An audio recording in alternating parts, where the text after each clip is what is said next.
This is Metro Manila. It's the slums. It's the biggest slum community in the world where 4 million Filipinos are densely packed. They are the city's informal settlers. They are also called the urban poor.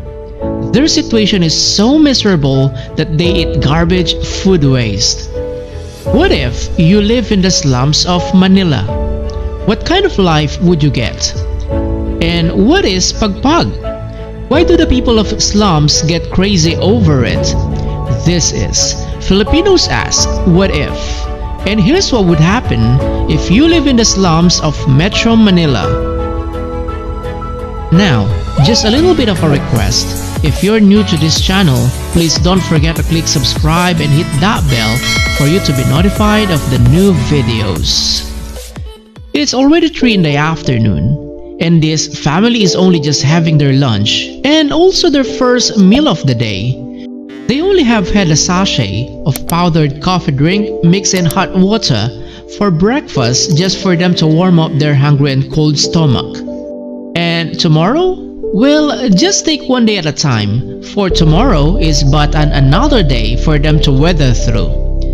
This is the typical scenario of most families in the slums of Manila, the biggest slum in the world. Why is Manila home to the biggest slum in the world? It is because Metro Manila accounts for the 89% of the country's gross domestic product. And because of this, Filipinos from provinces troop to Manila to look for better opportunities. With the influx of migrants from the provinces, Manila became overcrowded. And without adequate housing options, coupled with poor city planning, these migrants end up living in poorly conditioned slums. They can be seen in floodways like the one in Mangahan East. They are also prominent in the Baseco compound along the Pasig River. They can easily be spotted along roads or highways in Commonwealth Avenue. And they are in the dump sites of Payatas and Tondo. The garbage dump site is so huge that a mountain of garbage has already been formed. Let's dig into the heart of the slums of Manila. Once you enter the slums, you'll feel like you are in a maze. You'll be walking through complicated and dark alleys. It's a common sight to see cockfighting games like this. Kids are scavenging for food, and the smell of human waste is overwhelming. Young mothers are nursing their kids. The ground is made up purely of rubbish mixed with human and animal waste. You'll get your shoes covered with the unknown, and drips of water of God knows what it is splash in your head as you penetrate into the deepest part of the unknown. Life is a daily struggle for these squatters, whose families can number 12 to 14, giving the Philippines having one of the highest birth rates in Southeast Asia. Thousands of families illegally made home by the riverbank, with planks of wood and metal barely raising them above the toxic river flow. Families here really had nothing. Their job every day is to pick floating debris from the river in hope of finding something worth selling. This is a garbage dump site. Loads of trucks come and go here every day to unload the trash collected from the people of Metro Manila. The place is called Aroma and is situated in Tondo, Manila. It's called Aroma because... do I still need to explain why? Imagine the smell of a dead rat. Now, make it thousands of dead rats, and that's the smell you can get from this dump site. But to the people of Aroma, this is the best smelling thing in the world. It is because the dump site is their source of livelihood. They scavenge for empty plastic bottles, scrap metals, plastics, and anything of value for them to sell. They can earn at an average of 50 to 100 pesos per day. Now, that's the amount that each family of 12 to 14 members would have to allocate just for them to survive the day. And speaking of daily survival, people from the slums of Manila also sort out garbage food waste from restaurants and fast food chains. They call it PAGPAG. It is leftover food from restaurants that customers don't finish that gets thrown into the garbage. It is roughly translated in English as shake off the dirt. They sort out food waste from trash bags in the hopes of finding something that can still be eaten. They may be sausages, slice of pork, chicken leg, and other leftover foods. The PAGPAG collector then keeps the ones that can still be eaten. They then would wash it thoroughly until no rotten smell can be traced. Then they would cook it either by deep frying or transform it into a gourmet by putting soy sauce and vinegar. And when it's done, voila! Dinner is ready! Yum yum yum! Bon appetit! The PAGPAG is not only collected for personal consumption, they are also sold in the neighborhood.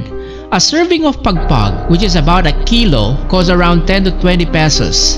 And oh man, this PAGPAG sells like hotcakes. Primarily, it is because it's cheap. And also having their tongue taste meat is already a luxury for them. Their typical meal is usually only composed of rice sprinkled with salt or soy sauce and cooking oil. Sometimes there's also instant noodle. So, give them a piece of meat, then it's already heaven for them. But is it safe and nutritious?